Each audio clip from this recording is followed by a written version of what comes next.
Ça, c'est l'équation quotidienne que j'ai toujours pas réussi à résoudre.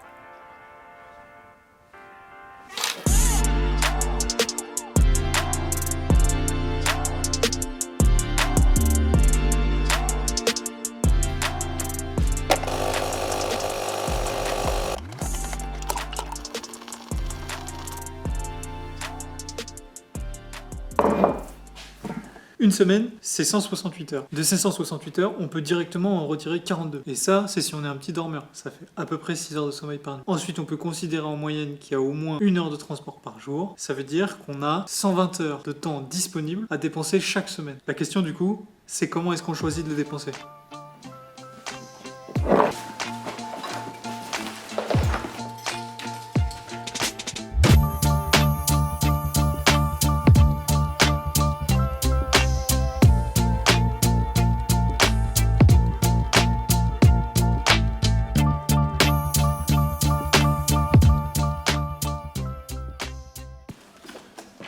Si on considère le temps comme une ressource, voilà les grandes catégories dans lesquelles on peut le dépenser. Le travail, le temps passé au travail, en famille, avec des amis, avec son mec ou sa meuf, le perso, les choses qu'on aime personnellement, pour soi, et les réseaux sociaux, qu'on a sortis du perso, vous allez voir pourquoi.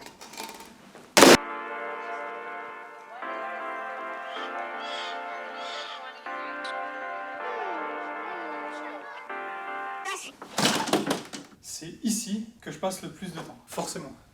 J'ai calculé, je passe 70% de mon temps disponible ici. Alors moi je suis dans une situation un peu particulière. Je viens de créer une entreprise, on essaie de la faire croître, donc je passe vraiment beaucoup de temps au travail.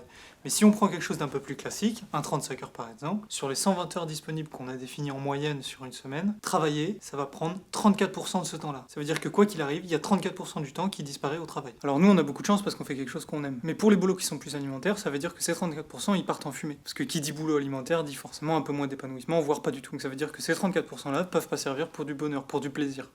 Pourquoi est-ce qu'on travaille ? Si on a de la chance et qu'on aime notre boulot, on travaille parce que ça nous structure, ça nous donne des buts et ça nous permet d'avoir des accomplissements. Mais on travaille aussi pour gagner de l'argent. Et c'est encore plus vrai quand c'est un boulot alimentaire. On a besoin de gagner de l'argent pour subvenir à nos besoins quotidiens, se nourrir, se loger, etc. Mais on a aussi besoin d'argent parce que l'argent, dans le modèle capitaliste, c'est la clé d'un bon nombre de loisirs. Les vacances, les week-ends, les restaurants, les bars, tout ça, sans argent, ça n'existe pas.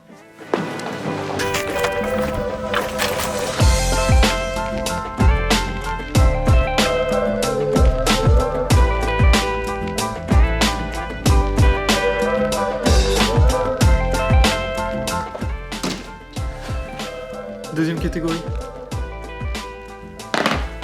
Le couple.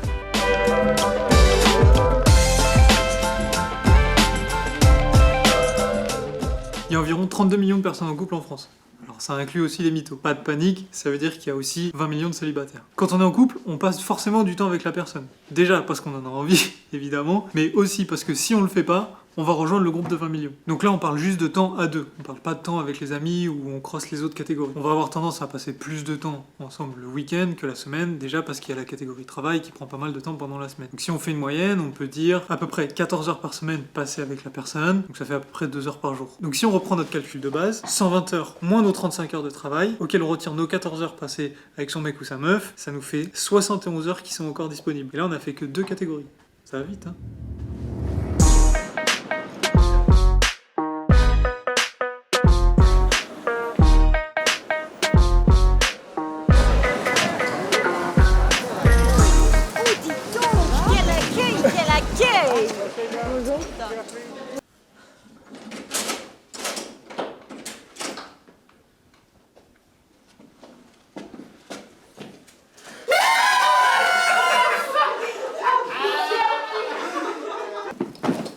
Je suis très famille. C'est la catégorie la plus importante pour moi, parmi toutes les catégories. Et pourtant, c'est loin d'être la catégorie à laquelle je donne le plus de temps. Parfaitement logique, vous allez me dire. Dans cette catégorie, on va ranger aussi bien le physique que le digital. En gros, on range aussi bien les FaceTime avec ses parents que les repas du dimanche midi avec ses grands-parents. Pour ça, si on s'entend bien avec sa famille, on va dire 8 heures. La catégorie qu'on peut lier à la catégorie famille, c'est la catégorie amis. Déjà parce que des fois, c'est inversement proportionnel. C'est-à-dire que la catégorie famille est plus importante quand la catégorie amis l'est un peu moins. C'est pas tout le temps le cas, on va pas faire une généralité, mais parfois ça arrive. Si on se prend plutôt une moyenne, tout âge confondu, on va dire qu'on voit des amis 2-3 fois par semaine. Après, peu importe, ça peut être pour faire du sport, pour aller au restaurant, pour boire des coups, etc. Donc ce qu'on va faire, c'est qu'on va grouper la catégorie famille à la catégorie amis, parce que après, chacun proportionnellement équilibre entre amis et famille. Mais disons que ça fait environ 20 heures par semaine passées en groupant ces deux catégories-là. Donc si on reprend ce qu'on avait dit tout à l'heure, 71, on avait dit, bah là en gros il nous reste à peu près 50 heures disponibles. Le temps pour soi.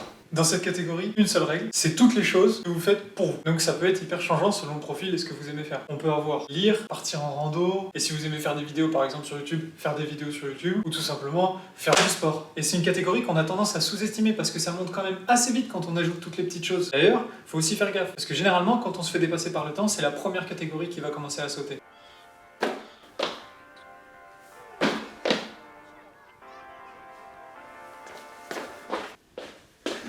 Celui-là était moyennement marrant. Il y a quelques orages en ce moment.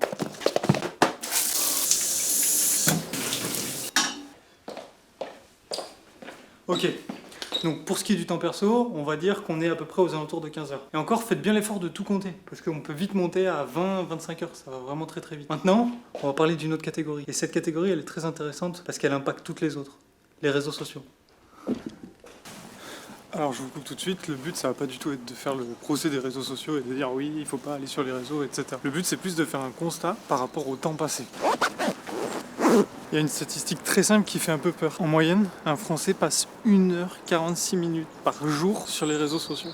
1h46. Alors le problème c'est pas tellement l'heure 46. Pour moi le problème c'est plus si on est déjà en train de faire des sacrifices sur des parties beaucoup plus importantes comme la famille par exemple, est-ce qu'on a envie de passer 1h46 sur les réseaux? Je suis pas sûr, hein. Parce que si on fait le calcul, ça veut dire qu'en moyenne, à la fin de la semaine, un Français a passé 13 heures sur les réseaux. Plus d'une journée complète. C'est comme si dès le début, on prenait la semaine et on disait cette journée-là, on l'enlève, c'est que des réseaux.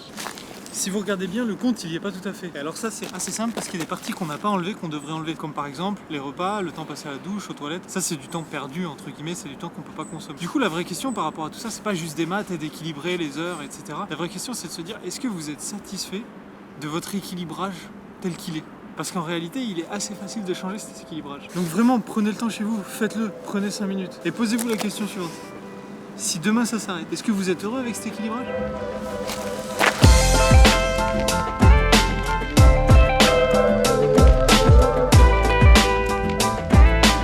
Tu mets pas ça. Hein. Quoi? Tu mets pas ça. Hein. Je te préviens, Thomas. Tu mets ça à personne.